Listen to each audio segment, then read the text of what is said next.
हम जो last class के अंदर अपन ने जो टॉपिक लिया था वो oxidation of saturated CH groups का ऑक्सीडेशन था, मतलब सैचुरेटेड सीएच ग्रुप्स का। उसके अंदर हमने ए पार्ट में डिवाइड किया था oxidation of activated saturated CH groups, है ना। तो उसमें हमने फर्स्ट पढ़ा था ऑक्सीडेशन ऑफ बेंजाइलिक सिस्टम। उसके हमने कई सारे एग्जांपल्स देखे थे, ठीक है। अब हम देखने वाले हैं उसी के अंदर next second oxidation at allylic position, ठीक है। जब हमने स्टार्टिंग में बात करी थी कि जो भी अपन कार्बन लेंगे वो कैसा हो सकता है, या तो इस तरीके से कार्बन डबल बॉन्ड कार्बन के पास वाला कार्बन हो या फिर हेटेरो एटम के पास वाला कार्बन हो, ठीक है। तो अब ये दोनों ही हम लोग देखने वाले हैं, ठीक है। पहले हम देखेंगे एलाइलिक पोजीशन के अंदर और फिर हम देखेंगे इसके अंदर कार्बन डबल बॉन्ड ऑक्सीजन के पास वाले कार्बन का ऑक्सीडेशन, ठीक है। ऑक्सीडेशन तो इस कार्बन का होगा हर कंडीशन के अंदर। पहले हमने जो देखा था वो कैसी थी, इस तरीके से बेंजीन रिंग के देखे थे अपन एग्जांपल्स इस तरीके से, ठीक है। तो बेंजाइलिक कार्बन अपन देख चुके हैं, ये हम पढ़ चुके हैं। अब हम जो पढ़ने वाले हैं वो ये पढ़ेंगे, ठीक है, जिसमें भी हम सबसे पहले अभी ये पढ़ रहे हैं एलाइलिक पोजीशन के ऊपर जो कार्बन है ये वाला, इसका ऑक्सीडेशन, ठीक है, इस कार्बन का। चलिए इसके अंदर अपन सबसे पहले तो बात कर लेते हैं एलाइलिक पोजीशन क्या होती है। अभी मैंने आपको बताया एलाइलिक पोजीशन क्या होती है, कार्बन डबल बॉन्ड कार्बन के जो पास वाला कार्बन होता है उसको हम एलाइलिक बोलते हैं, ठीक है। अब हम इसके अंदर जो यूज करने वाले हैं, सबसे पहले वो कौन सा ऑक्सीडाइजिंग एजेंट यूज करने वाले हैं, वो है SiO2, सिलेनियम डाइऑक्साइड। क्या नाम है इसका? सिलेनियम डाई ऑक्साइड, ठीक है। हम सबसे पहले इसका यूज करेंगे कि ये बहुत ही यूनिक रिएजेंट है जो कि एलाइलिक पोजीशन के ऊपर ऑक्सीडेशन करता है, ठीक है। तो जो भी कोई एल्कीन होती है उसको एलाइलिक एल्कोहल के अंदर ही कन्वर्ट कर देता है वन स्टेप के अंदर ही। देखिए CH3 CH2, अब इसके अंदर कितने सारे CH2 हैं, लेकिन ये केवल किसको करेगा ऑक्सीडाइज? एलाइलिक पोजीशन पे जो कार्बन होगा केवल उसको ही करेगा, ठीक है। एलाइलिक पोजीशन का जो कार्बन है वो कौन सा है? ये वाला कार्बन है। क्या ले रहे हैं हम लोग? SiO2, selenium dioxide. ये कितना लिया जाता है? ये केवल हम 1 इक्विवेलेंट लेते हैं, ठीक है। अगर हम 1 इक्विवेलेंट नहीं लेंगे तो क्या होगा, जितने भी एलाइलिक हाइड्रोजन होंगे वो सारे के सारे क्या होने लगेंगे? ऑक्सीडाइज होने लगेंगे, ठीक है। तो हम इसके अंदर जो लेते हैं इसकी क्वांटिटी भी फिक्स है, कैटालिटिक क्वांटिटी लेते हैं, स्टोइकियोमेट्रिक अमाउंट के अंदर हम लेते हैं। और स्टोइकियोमेट्रिक अमाउंट के अंदर हम लोग अगर एक ही रिएक्टेंट ले रहे हैं तो हम इसके अंदर एक ही इक्विवेलेंट 1 इक्विवेलेंट ही क्या लेंगे? सिलेनियम डाइऑक्साइड लेंगे, ठीक है। आई बात समझ में? हम क्या लेंगे? 1 इक्विवेलेंट ही सिलेनियम ऑक्साइड लेंगे, ये इंपॉर्टेंट बात है। और जिसके अंदर हम मीडियम लेने वाले हैं वो मीडियम क्या है? इसके पेरिडीन लेने वाले हैं। हम थोड़ा बेसिक मीडियम लेंगे, पेरिडीन डाइक्लोरो मिथाइलिन हम लोग लेंगे, ठीक है। उसके अलावा हम इसके अंदर अभी तो हम इसमें 1 इक्विवेलेंट ही ले लेते हैं, जब 1 इक्विवेलेंट लिया तो ये यूज में आ जाएगा बस, ठीक है। अब होगा क्या? CH3 CH2 CH2 किसका ऑक्सीडेशन होने वाला है? इस वाले कार्बन पे, है ना। तो इस वाले कार्बन में ये क्या कन्वर्ट हो जाएगा? ऑक्सीडाइज हो जाएगा। तो यहाँ आ जाएगा OH। ये double bond as it is ही रहेगा, इसमें कुछ भी चेंज नहीं होगा, ठीक है। इसके अंदर हम लोग इस मिक्सचर के अंदर हम लोग अगर tertiary butyl hydro peroxide use कर लें, क्या? टर्शरी ब्यूटाइल हाइड्रो पेरोक्साइड अगर हम मीडियम के अंदर ये ले लें तो ये क्या करता है, जो हम कैटालिटिक अमाउंट के अंदर कैटालिटिक अमाउंट के अंदर जो सिलेनियम डाइऑक्साइड हम ले रहे हैं उसको क्या कर देता है? ये फिर से क्या कर देता है? ऑक्सीडाइज कर देता है। मतलब हम इसको क्या कर सकते हैं? फिर से इसको यूज कर सकते हैं, इसको क्या कर सकते हैं? रीयूज कर सकते हैं, ठीक है। क्या होता है? सिलेनियम डाइऑक्साइड जो है ये जब इसका ऑक्सीडेशन कर देता है तो इसका तो रिडक्शन हो जाता है। अब हमको जो चाहिए वो ऑक्सीडाइज फॉर्म के अंदर चाहिए, तो टर्शरी ब्यूटाइल हाइड्रो पेरोक्साइड क्या काम करता है? इसको फिर से ऑक्सीडाइज कर देता है, जिससे हम इसको फिर से क्या कर सकते हैं? रीयूज कर सकते हैं, ठीक है। तो इसकी इंपॉर्टेंस अगर हम यहाँ पे लेंगे तो आपको पता होनी चाहिए कि इसकी इंपॉर्टेंस क्या है, ठीक है। नेक्स्ट रिएक्शन देखते हैं अपन, ठीक है। ये इसका फर्स्ट एग्जाम्पल हो गया, सिलेनियम डाइऑक्साइड की ही ले रहे हैं हम सारे एग्जाम्पल्स। अभी इसकी जो प्रॉपर्टीज है उसके बारे में बात कर रहे हैं, किस किस कंडीशन के अंदर ये करता है। मान लो इस तरीके से सब्स्टिट्यूटेड हो, ठीक है। एक एलाइलिक कार्बन ये भी है, एक एलाइलिक कार्बन ये भी है, एक एलाइलिक कार्बन ये भी है, ठीक है ना। लेकिन जो सबसे ज्यादा इंपॉर्टेंट है एलाइलिक कार्बन वो कौन सा है? ये वाला, क्योंकि ये क्या है, मोर सब्स्टिट्यूटेड है। अगर हम यहाँ पे सिलेनियम डाइऑक्साइड लेंगे तो ये ऑक्सीडाइज किसको करेगा, इस वाले कार्बन को ऑक्सीडाइज करेगा। तो जो OH आएगा वो कहाँ पर आएगा, इस वाले कार्बन के ऊपर आएगा।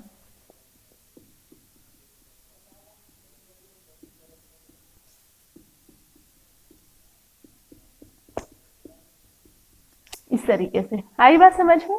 तो अपन ने क्या देखा, नेक्स्ट पॉइंट क्या देखा कि ये जो सिलेनियम डाइऑक्साइड है ये जो ऑक्सीडाइज करता है डबल बॉन्ड के एलाइलिक कार्बन को, वो उस वाले को करता है जिसके ऊपर ज्यादा सब्स्टिट्यूएंट लगे होते हैं। आ गई बात समझ में। एक तो इसका एग्जाम्पल ये हुआ। इसी तरीके से इसी टाइप में कुछ और भी एग्जाम्पल्स देखते हैं जिसमें एलाइलिक कार्बन जो है वो क्या है, ब्रांच्ड है। देखिए इसके अंदर नेक्स्ट एग्जाम्पल देखते हैं। ये CH3, ये CH3 डबल बॉन्ड CH3, ठीक है। अब देखिए यहाँ पे जो ये कार्बन है इसके ऊपर केवल एक ही मिथाइल ग्रुप लगा हुआ है, लेकिन इसके ऊपर 2 मिथाइल ग्रुप लगे हुए हैं। तो अगर इस तरीके की कोई कंडीशन हो तो डबल बॉन्ड के उस वाले कार्बन के एलाइलिक का होता है ऑक्सीडेशन जिसके ऊपर ज्यादा सब्स्टिट्यूएंट लगे हों, ठीक है ना। तो किसका होगा, इसका ऑक्सीडेशन होगा। क्या लिया है हमने, सिलेनियम डाइऑक्साइड, क्या होगा CH3 CH2OH, ठीक है। बाकी तो सब कुछ वैसा का वैसा ही रहेगा। ओके, उसके बाद में एक और एग्जांपल लेते हैं। मानो ये है, अब डबल बॉन्ड का वही कंडीशन है, यहाँ पे तो केवल एक ही कार्बन लगा हुआ है, इसके ऊपर एक ही कार्बन लगा हुआ है, एक ही कार्बन लगा हुआ है, और ये भी क्या है, आगे सब्स्टिट्यूटेड है। तो किस कार्बन का होगा, इस वाले कार्बन का ऑक्सीडाइज होगा। आपको देखना आना चाहिए कि किसके ऊपर पॉसिबिलिटी है। मैंने आपको कंडीशन बता दी है कि कहाँ कहाँ पे पॉसिबल होता है, ठीक है। सबसे पहले तो एलाइलिक कार्बन होता है ऑक्सीडाइज, उसके बाद में मोर सब्स्टिट्यूटेड हो वो होता है। और अगर जैसे मान लो ये और ये कार्बन तो सेम ही है, लेकिन डबल बॉन्ड के कार्बन जो है वो कौन सा ज्यादा सब्स्टिट्यूटेड है, ये वाला। तो इस कंडीशन में भी हम किसका करेंगे, इसका करेंगे, ठीक है। मतलब इसका करे चाहे इसका करे एक ही बात है, दोनों सेम ही है। ये हुआ एक टाइप का एग्जाम्पल। ओके, अब अपन देखते हैं इसके अंदर अगर एलाइलिक कंपाउंड के अंदर इन रिएक्शन हो जाए इनिशियली। इन रिएक्शन क्या होती है, देखिए इन रिएक्शन के अंदर ग्रुप का ट्रांसफर होता है। किस तरीके से होता है, ये R,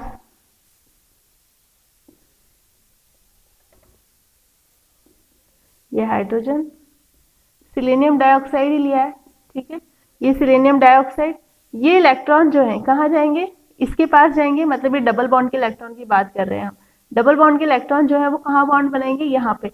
तो यहाँ पे वैकेंसी हो जाएगी, तो वो वैकेंसी किससे फुलफिल होगी, ये जो कार्बन के हाइड्रोजन का जो बॉन्ड है ये वाला शिफ्ट होकर यहाँ पर आ जाएगा, तो ये कंप्लीट हो गई वैकेंसी, ठीक है।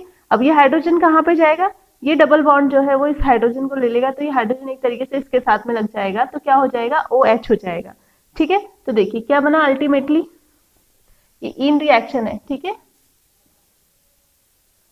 यहाँ पे तो लग गया ये Se डबल बॉन्ड O, ये OH, और यहाँ पे क्या आ गया, ये डबल बॉन्ड आ गया, ठीक है। तो इसको क्या बोलते हैं, एलाइल सिलेनिक एसिड, ठीक है। सिलेनिक एसिड बोलेंगे, नियम तो ये है ही सही, सिलेनिक एसिड, ठीक है। तो ये हो गया। अभी सिलेनिक एसिड जो है इसके अंदर क्या होगी, 2,3 सिग्मा ट्रॉपिक शिफ्ट होगा, ठीक है। 2,3 सिग्मा ट्रॉपिक शिफ्ट होगा, तो देखो किस तरीके से होगी रिएक्शन। अब आप लोगों ने पेरिसाइक्लिक नहीं पढ़ी है ना लास्ट टाइम में, तो इससे थोड़ी सी दिक्कत आती है इनको बताने में। क्या होगा यहाँ पे, 2,3 सिग्मा ट्रॉपिक होगा,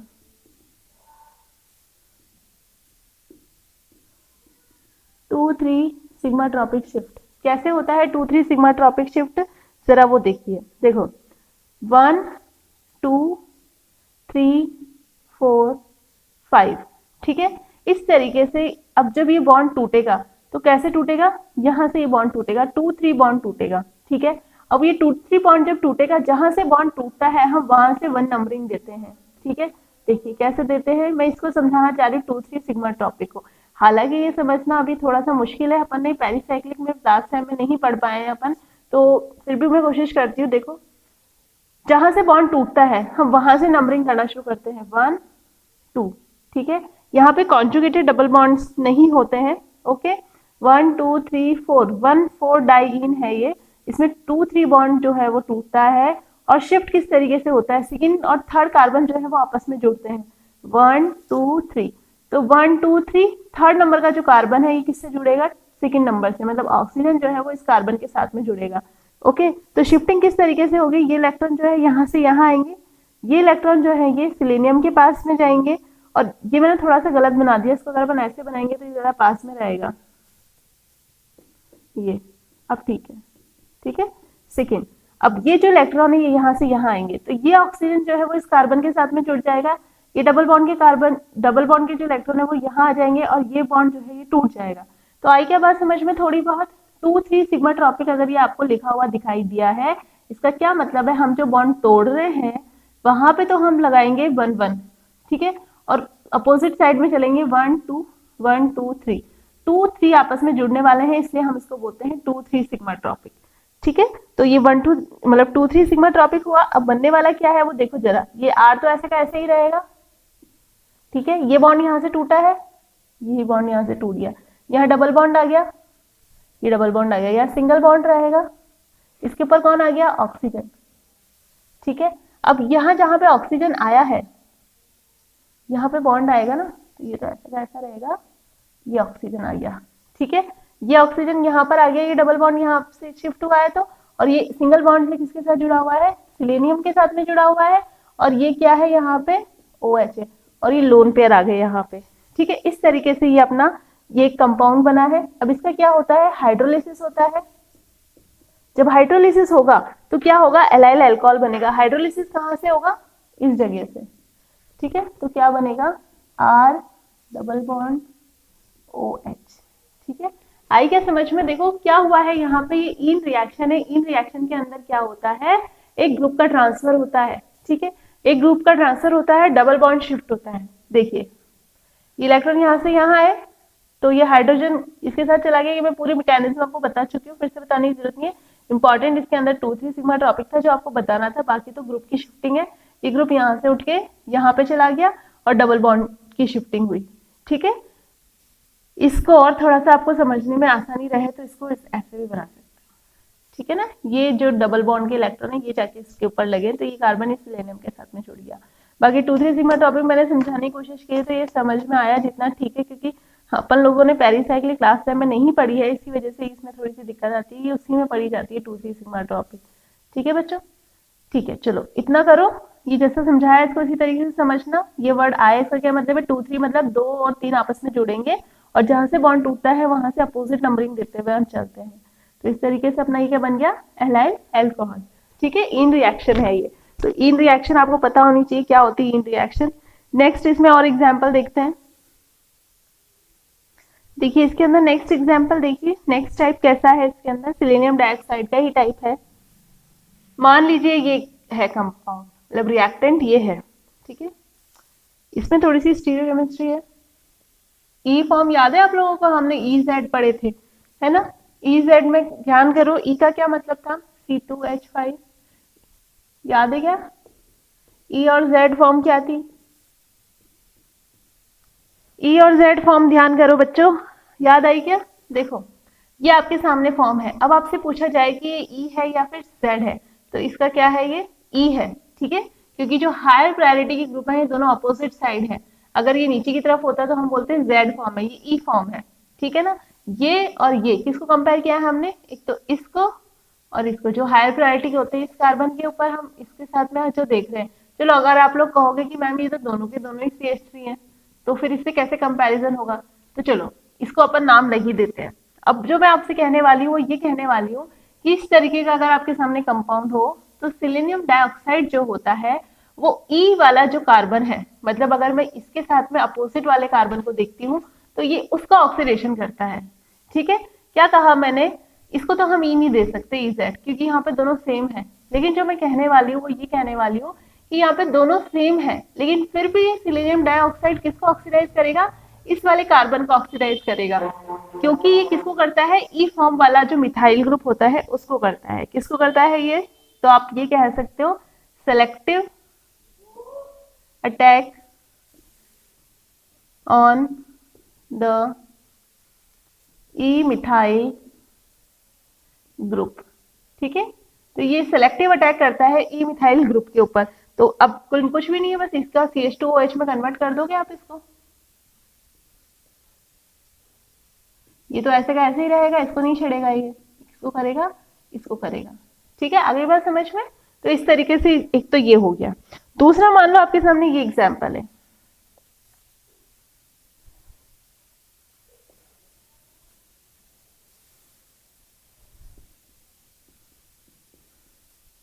ठीक है, अब देखिए, अब इसके अंदर ये किसको करेगा, इसके कौन से ई पे, ये वाला कार्बन है। ठीक है, तो इसको ऑक्सीडाइज करेगा। हम लोग यहाँ पे ले क्या रहे हैं, सेम सिफ्ट कंडीशन है। ठीक है, तो किसको ऑक्सीडाइज करेगा, CH2OH आ जाएगा। ठीक है, कैटेलिटिक अमाउंट है तो थोड़ा सा अमाउंट है, इसलिए फिर आगे इसको ये ऑक्सीडाइज नहीं करता। आगे बात समझ में कि आप सोचो कि ये वाला भी तो कार्बन है, नहीं, इसको नहीं करेगा क्योंकि इसमें हमने बहुत कम क्वांटिटी ली है, इसलिए इसको ऑक्सीडाइज नहीं करेगा। तो एक टाइप की रिएक्शन तो ये हो गई। ठीक है, नेक्स्ट देखते हैं एग्जाम्पल और एन ब्रोमोसक्सिनेमाइड के साथ में। तो हमने अभी तक सिलेनियम डाइऑक्साइड के साथ में जो जो रिएक्शंस देखी, उसमें एक तो क्या थी कि एलाइलिक पोजीशन को करता है, फिर उसके बाद में जो मोर सब्स्टिट्यूटेड होता है उसको करता है, फिर उसके बाद में हमने क्या देखी, इन रिएक्शन देखी। ठीक है ना, तो हम क्या क्या देखते जा रहे हैं।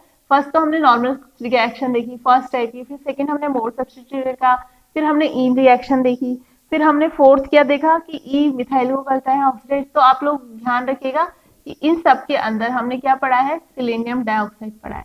ठीक है, अब जो हम पढ़ने वाले हैं नेक्स्ट रिएजेंट इसी के अंदर, वो क्या है, एन ब्रोमो सक्सिनिमाइड। ये भी क्या करता है, एलाइलिक पोजीशन पे ही क्या करता है, ब्रोमिनेशन करता है। ठीक है ना, ये क्या करता है, ब्रोमिनेशन करता है। ब्रोमिनेशन भी एक बार के लिए छोड़ते हैं अपन, पहली लाइन तो ये बोलते हैं, ये जो रिएजेंट है ये क्या करता है, इफेक्टिव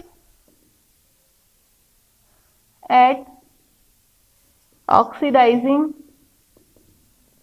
एलाइलिक पोजीशन। ठीक है, ये किस मैकेनिज्म से होती है, फ्री रेडिकल मैकेनिज्म से होती है। इसके साथ में जो रिएक्शन है एन ब्रोमोसक्सिनेमाइड के साथ में, किसके साथ कैसे होती है, फ्री रेडिकल मैकेनिज्म से होती है। ये किसको प्रमोट करता है, प्रमोट ब्रोमिनेशन। ठीक है, इन अ नॉन पोलर सॉल्वेंट। जैसे कि हम इसमें क्या ले सकते हैं, CCl4 ले सकते हैं। ठीक है, और हम इसमें इनिशियल जो स्मॉल वो लेते हैं, radical initiator, small amount of radical initiator हमें लेना पड़ता है। और वो हम क्या लेते हैं, रेडिकल इनिशिएटर, उसमें हम ले सकते हैं AIBN, एजो आइसोब्यूटाइल नाइट्रेट। ठीक है, हम ये ले सकते हैं इसके अंदर। ये क्या करता है, इसको रेडिकल को इनिशिएट करता है, मतलब रेडिकल बनाता है फर्स्ट स्टेप के अंदर। तो क्या क्या देखा हमने, सबसे पहले तो एन ब्रोमोसक्सिनेमाइड का क्या काम होता है, ये इफेक्टिव ऑक्सीडेशन करता है एलाइलिक पोजीशन के ऊपर, फ्री रेडिकल मैकेनिज्म से होती है रिएक्शन का मैकेनिज्म हम लोग देखेंगे, इसलिए ये आपको बताया है। ये क्या करता है, प्रमोट करता है ब्रोमिनेशन को, किसके अंदर, नॉन पोलर सॉल्वेंट के अंदर। नॉन पोलर सॉल्वेंट हम क्या ले सकते हैं, CCl4 ले सकते हैं। उसके बाद हम स्मॉल क्वांटिटी में लेते हैं रेडिकल इनिशिएटर AIBN। ठीक है, एज अ आइसोब्यूटाइल नाइट्रेट। आप लोग चाहो तो इसका फुल फॉर्म देख के लिख लेना। चलो आगे देखते हैं इसके रिएक्शन। मान लो आपके सामने ये है डबल बॉन्ड, तो एलाइलिक पोजीशन पे करने वाला है ये। एलाइलिक पोजीशन कौन कौन सी, एक तो ये है, एक ये है, दोनों में से किसी में भी कर सकता है। हमने क्या लिया है, एक तो एन ब्रोमोसक्सिनेमाइड लिया है, नॉन पोलर सॉल्वेंट लिया है, और AIBN लिया है, जो कि क्या काम करता है, रेडिकल को इनिशिएट करने का काम करता है। ठीक है, अभी हम मैकेनिज्म देखेंगे तो आपको समझ में आ जाएगा। यहाँ पे ये क्या कर दिया, Br आ गया। ठीक है, और जो अपना एन ब्रोमोसक्सिनेमाइड था जिसके अंदर ब्रोमीन लगा हुआ था, उसमें एन ब्रोमो की जगह पे क्या आ जाता है, यहाँ पे H आ जाता है। ठीक है, एन ब्रोमोसक्सिनेमाइड, सक्सिनेमाइड है। ठीक है, सक्सी यहाँ पे Na है, नीमाइड होता है तो डबल बॉन्ड आता। ठीक है, ये हो गया एक एग्जाम्पल। अब हम इसका मैकेनिज्म देखने से पहले एक सिंपल रिएक्शन लिखते हैं, फिर हम इसका मैकेनिज्म देखेंगे। ठीक है, देखिए मान लो आपके सामने इस तरीके का एक एग्जाम्पल है, CH3 CH2 CH2 CH double bond CH CH3, ठीक है। और क्या दिया हुआ है रिएजेंट, NBS दिया हुआ है, ठीक है। NBS और नॉर्मल जो कंडीशन है उसके साथ में नॉन पोलर सॉल्वेंट AIBN, ठीक है, ये कंडीशन दी हुई है। ओके, अब आपके सामने एलाइलिक पोजीशन के कार्बन 2 हैं। जब हमने सिलेनियम डाइऑक्साइड लिया था तो सिलेनियम डाइऑक्साइड क्या था आपको सीधा सीधा पता है, अगर होता तो कौन से पे OH ग्रुप आता, इसके ऊपर OH ग्रुप आता, ठीक है। लेकिन अब हमारे सामने एन-ब्रोमोसक्सिनेमाइड है, तो इसके अंदर जो कंडीशन होती है वो ये होती है कि जो एलाइलिक मिथाइल होता है, allylic methylene group are attacked much more rapidly than allylic methyl group. इसका क्या मतलब है, इसका मतलब यह है एलाइलिक मिथाइलिन ग्रुप जो है वो मोर अटैक, इसके ऊपर ज्यादा अटैक होगा कंपैरेटिवली मिथाइल के। तो यहाँ पे ये तो है मिथाइल, ठीक है, और ये क्या है मिथाइलिन। तो जो अटैक करता है NBS वो किसके ऊपर करता है, इसके ऊपर करता है, ना कि इसके ऊपर। तो जो प्रोडक्ट बनेगा वो क्या बनेगा, CH3 CH2 CH, होने वाला तो ब्रोमिनेशन ही है, डबल बॉन्ड CH CH3, ठीक है। एक तो ये टाइप की रिएक्शन होगी। इसके बाद अब हम एक रिएक्शन देखते हैं, उसका हम लोग प्रॉपर मैकेनिज्म देखेंगे पूरा। CH3 CH2 CH double bond CH2, ठीक है। अब इस कंडीशन में केवल एक ही मिथाइल है, वैसे भी ये मिथाइलिन जिसको हम बोलेंगे। तो अगर हमने लिया है यहाँ पे ये कंडीशन तो क्या होगा, CH3 CH2 Br CH double bond CH। इस रिएक्शन को लिख लीजिए, फिर इसके नीचे हेडिंग डालिए मैकेनिज्म। मैकेनिज्म कौन सा होता है इसके अंदर, फ्री रेडिकल मैकेनिज्म होता है ना, तो वो बताती हूँ मैं आपको। देखिए स्टेप 1, स्टेप 1 के अंदर क्या होता है आपको पता है, जब भी रेडिकल रिएक्शन होती है तो सबसे पहले तो रेडिकल का फॉर्मेशन होता है, ठीक है। तो फर्स्ट जो अपना है एन ब्रोमोसक्सिनेमाइड, यहाँ से रिएक्शन स्टार्ट होगी और क्या काम में आएगा, रेडिकल इनिशिएटर काम में आएगा। रेडिकल इनिशिएटर क्या है अपना AIBN, ठीक है।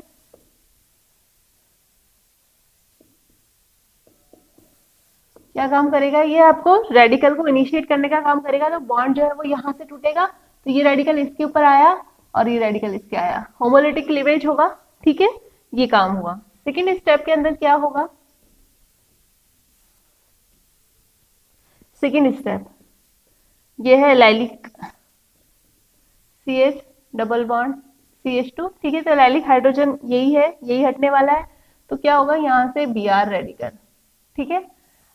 ये काम होने के बाद कई कई के दिमाग में आएगा कि H रेडिकल निकल जाए और Br रेडिकल बन जाए, तो आप लोग यहाँ जुड़ जाए, तो ऐसा कभी भी नहीं होता, H रेडिकल कभी भी नहीं बनता रिएक्शन के अंदर, ठीक है। तो क्या होगा यहाँ पे, ये CH2 radical CH double bond CH2 ये बनेगा, इसके अलावा क्या बनेगा, HBr बनेगा, ठीक है। अब क्या होगा थर्ड स्टेप के अंदर, हमेशा ध्यान रखना ये H रेडिकल कभी भी नहीं बनता, ठीक है। अब एन ब्रोमोसक्सिनेमाइड जो उसके अंदर है रिएक्शन के अंदर, और उसमें से ये Br को निकाल लेगा और H को यहाँ पे दे देगा, ठीक है। तो देखो क्या होगा,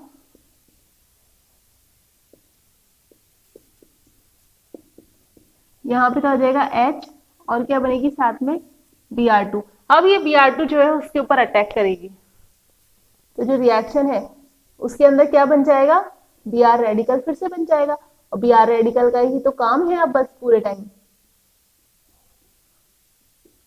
फिर जरूरत, अच्छा सॉरी ये थोड़े काम में आएगा, तो जो अपने रिएक्शन करवानी है वो काम में आएगा। CH2 radical CH double bond CH2 Br2, क्या बनेगा CH Br, यहाँ से H2 आएगा, CH डबल बॉन्ड CH2 क्या निकल गया साथ में, Br रेडिकल निकल गया, ठीक है। तो ये समझ में आ गई आप लोगों को मैकेनिज्म। सबसे पहले तो रेडिकल का इनिशिएट हुआ, मतलब रेडिकल बनना शुरू हुआ, Br रेडिकल बन गया। अब Br रेडिकल यहाँ से H को निकाल लेगा तो ये रेडिकल बन गया। अब ये HBr क्या करेगा, एन ब्रोमोसक्सिनेमाइड से रिएक्शन करेगा और Br2 बन जाएगा। अब ये Br2 इसके ऊपर अटैक करेगा, ठीक है। इस तरीके से ये अपना एलाइलिक ब्रोमिनेशन हो गया। ये हो गया इसका मैकेनिज्म।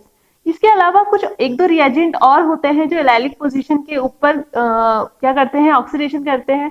तो वो जो ऑक्सीडेशन करते हैं उसमें डिफरेंट डिफरेंट टाइप की ग्रुप्स इसमें अटैच होते हैं, या तो एसिडाइलेशन हो जाए या कीटोन का फॉर्मेशन हो जाए। जैसे कि अपन ने सेलेनियम डाइऑक्साइड में देखा कि उसमें क्या होता है, अल्कोहल बनता है। यहाँ पे क्या होता है, ब्रोमिनेशन होता है। तो इस तरीके से डिफरेंट डिफरेंट रिएजेंट्स जो होते हैं वो डिफरेंट डिफरेंट टाइप के ग्रुप्स को एलाइलिक पोजीशन पे अटैच करते हैं। तो वो अपन एक दो रिएजेंट है उनको देख लेते हैं। देखिए नेक्स्ट है पीसीसी। क्या नाम है इस पीसीसी का, क्या है ये, पिरिडीनियम क्लोरोक्रोमेट। क्या नाम है इसका, पिरिडीनियम क्लोरोक्रोमेट। ठीक है। ये जो पिरिडीनियम क्लोरोक्रोमेट रिएजेंट होता है, ये क्या कर, इसके अंदर हम क्या लेते हैं, पिरिडीन लेते हैं। एक तो पिरिडीन सॉल्यूशन क्या है, इसका फॉर्मेशन देख लो, CrO3 प्लस पिरिडीन, ये पिरिडीन है, ठीक है। इसमें हमने क्या लिया, HCl, तो क्या बनता है, पीसीसी का फॉर्मेशन होता है।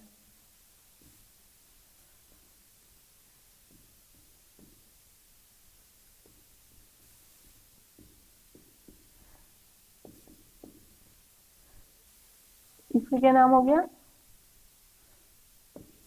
पीसीसी, ठीक है।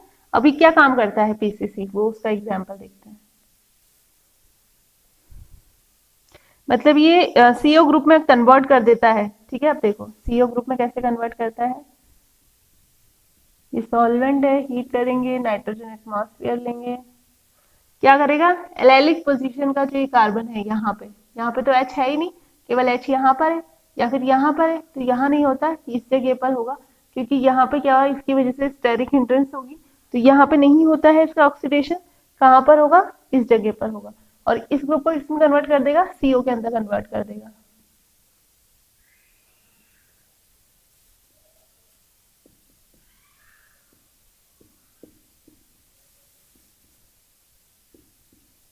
ठीक है, ये हो गया आपका ऑक्सीडेशन इसकी प्रेजेंस में, पीसीसी की प्रेजेंस में।